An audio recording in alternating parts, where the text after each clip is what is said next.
It's about that time. Some people are gonna be super excited. Some people are gonna be really irritated because they can't get them. But we've got a new Protro in the house, and yeah, these guys feature some of the greatest traction ever.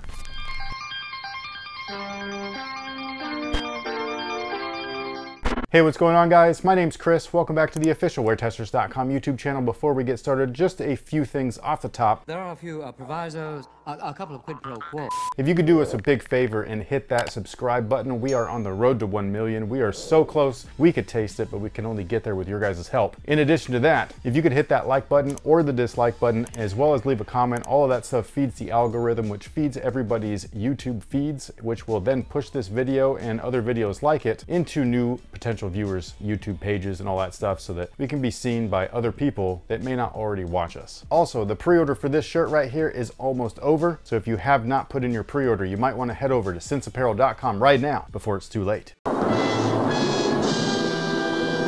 So today we're taking a detailed look at these potential bad boys right here. I'm not sure what to think, because the Kobe 8s were once one of the baddest of bad boys of all time, but the Protro, the Kobe 9 though, I mean, I just want to say that this is a bad boy right off top. The traction alone makes it damn near worthy. But are they truly a Protro? I don't know. I mean, I feel like it's the same thing over and over again, especially if we're comparing it to the Kobe 8s, where they made a very good retro, but is it really a Protro? I don't think so. Now, the original Nike Kobe 9 Elite actually dropped before the original version of the shoe. So if you guys weren't around back then, this is around the 2014 time frame. These guys actually didn't drop first. It was these, not this specific colorway, but this specific model. The high top Nike Kobe 9 Elite released prior to anything else. That's when I cannot remember what happened next. I cannot remember if the Kobe 9 Elite Low actually dropped next, or if it was the Kobe 9 EM, which stood for engineered mesh. But yeah, it was a little bit different than what they did in years past, like the Kobe 8, which released first, and then for the playoffs, they released the Kobe 8 Elite.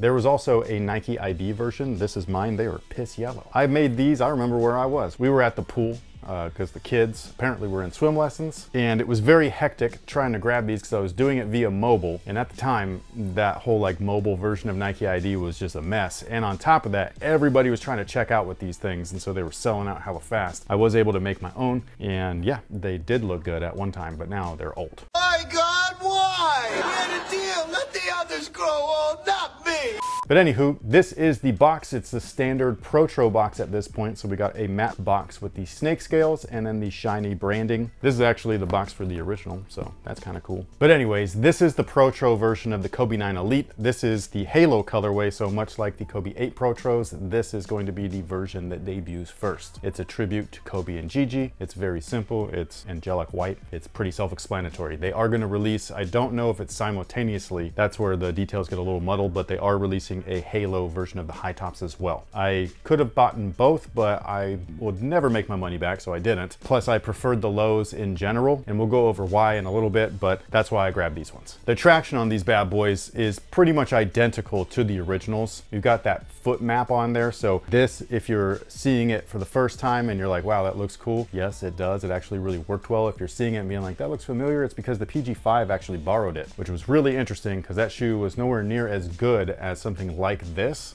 but the traction sure was. And if you're gonna ask me, should Nike and Jordan just use what they know works, like say this being the greatest traction of all time, or you know, the Air Jordan 1, another one, some of the greatest traction of all time, should they just keep reusing that? I don't know. Half of me, like the bigger half, the majority, wants to say yes, but when we're talking about design and things like that, that's where things get a little bit muddled. It's like, do you want the same or do you want something different? When it comes to performance, the same for me is great. I like consistency. I like to know what I'm getting, especially when it works this good. So that's where I'll be like, the performance side of me, definite yes. The sneakerhead side of me, I guess, I just kind of want to see what they do different. Because what if we're missing out on a new greatest traction of all time?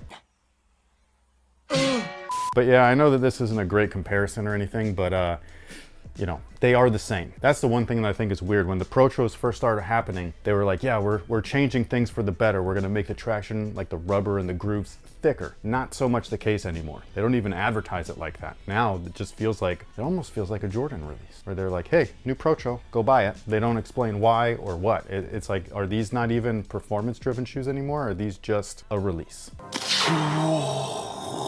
Now the midsole is very interesting because it's another cup sole. Much like the Kobe 8s and the Kobe 7s before that, these feature a drop-in system. The only difference is that there's truly no system with this shoe. They originally just released as Lunar Lawn, and that was it. And then this guy right here that it comes with now is just React. So if you did not like what comes in the Kobe 8 Protros, well, sorry, like you're probably not gonna like this either. I will say that right off the bat, it feels a little bit better. Like it feels a little softer or springier, but at the same time, they implemented all of these little like grooves on there, and that thing like sticks to my socks in a weird way, so I don't love that. But yeah, this is the difference between the two. This is definitely denser. So if we wanted to weigh the originals, 1.33 ounces. Holy cow. That's way heavier. So yeah, a little heavier, definitely denser, different foams altogether. I will say though that it feels a little bit better than the Protro 8s. How much better? That's gonna be really for you guys to decide. It's like if you like that, then you're gonna like it. If not, then you might wanna skip it. Or if you have an older release like this guy right here, this is full-length Lunar Lawn with full-length Zoom. This is from the Nike LeBron 11s. You take this,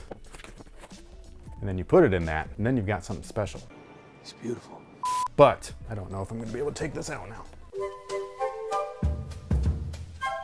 They are slightly different shapes and they are definitely different thicknesses. Getting this thing in and out of this shoe is a pain in the ass, so do it at your own risk. Now caging the hollowed out midsole is 2 carbon fiber plates right here, 3 if you count the one that's on the internal medial side. And this keeps things a little bit light, but still very much structured with tons of support. The engineered mesh version was only featured in a low top, so there was no high top version of those guys. And on top of that, these carbon fiber panels were actually replaced with just TPU. Very similar, if not identical performance though, so it didn't affect anything. I thought that both were great. Something that's interesting though, and I don't know if everybody's gonna like this, but the insides of both of these shoes are totally different. So this is the inside of the Protro. It's just basic foam in there. And then the original is basic foam until you get to the forefoot. You know what that good stuff is right there? That was Pour-On, my friends. Pour-On is awesome. It's an extra layer of cushioning. It's in the forefoot there. It's not in this. Is it a Protro?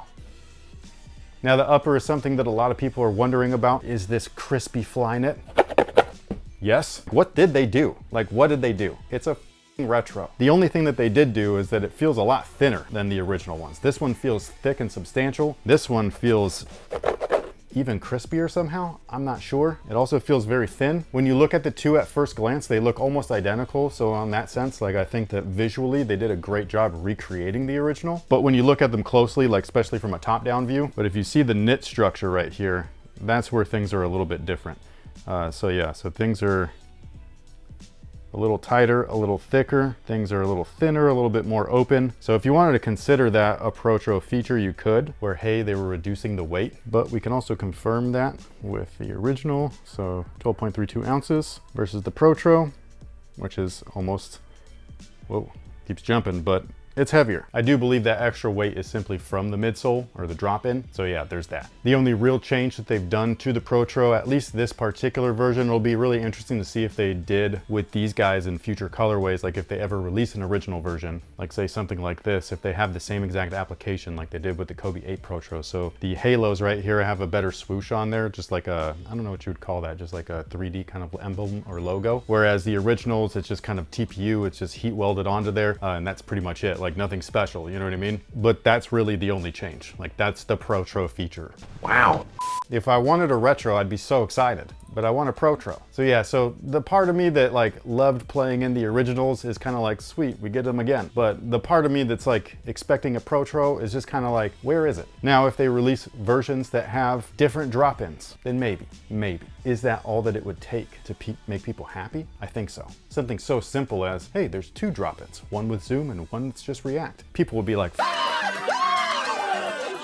I think that's the problem. They have pigeonholed themselves with the drop-in. If this was not a drop-in at all, and they just put in slightly different tech. So I'm glad that you said that, because I keep forgetting to say this every time I do a video on one of these drop-in Protros. But if I were to be in charge of the Kobe Protro stuff, specifically the drop-in models, I would do away with the drop-in thing altogether.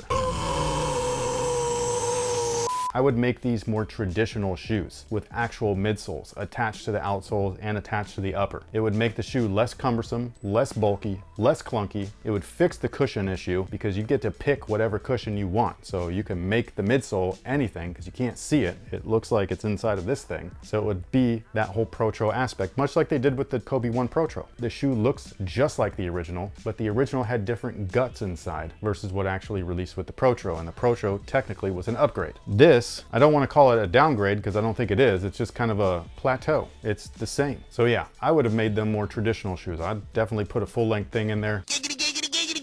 But yeah, I would have made them more traditional, and if I was sticking with the whole drop-in system theme, you know, one simple fix to fix all of this stuff, and you can still use your little React drop-ins? There's this shoe called the GT Cut, the first one, where it had a full-length zoom strobel attached to the bottom of the shoe. And then on top of that thing, they put on the React drop-in. Why are you not copying that? You already did it, just do it again. Please! God damn it!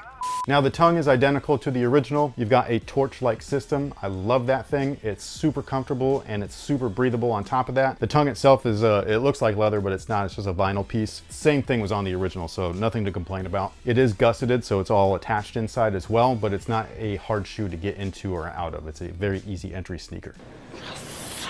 As far as fit is concerned, they do fit true to size. They feel a little narrow compared to the originals, but the originals feel tight too. Like even these worn broken in pairs, like they feel a little snug. They just feel kind of snug in a different way. I'd want to say that just break them in and you should be good to go. Now, with all that being said, do we happen to have time for a question of the day? Today we have a nerdy question. Sweet. A pickup basketball game is happening at the X Mansion. Who are you taking for your 4 teammates? Didn't we already do something like this? No, that was like a battle question. This is to like play basketball with you. Okay. Who's gonna complement your style? Who are you gonna be able to feed off their energy? Let me go check the tape and see what they all play like.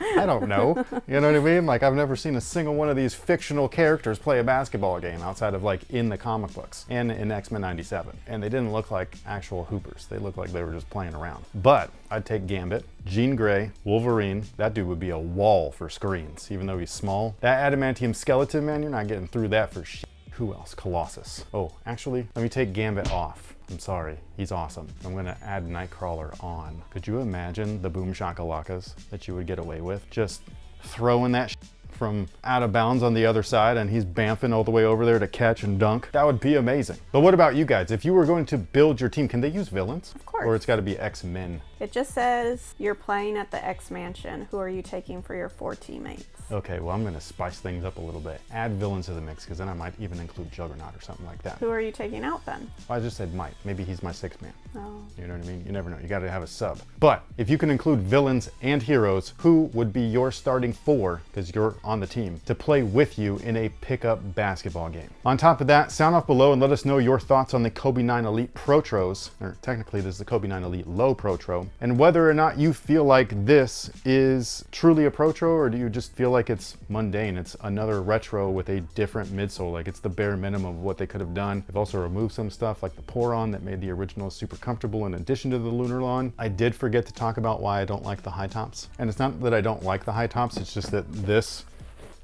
it's nothing. It was just there for proprioception. It's to wrap around your ankle and make you think or feel like you're getting more support even though you're not, which is why there's 2 models. So I just think that the high top, while cool looking, isn't necessary. Thank you so much for being here. Thank you so much for watching. We greatly appreciate it. We will catch you guys on the next one. So until then, y'all have a good one.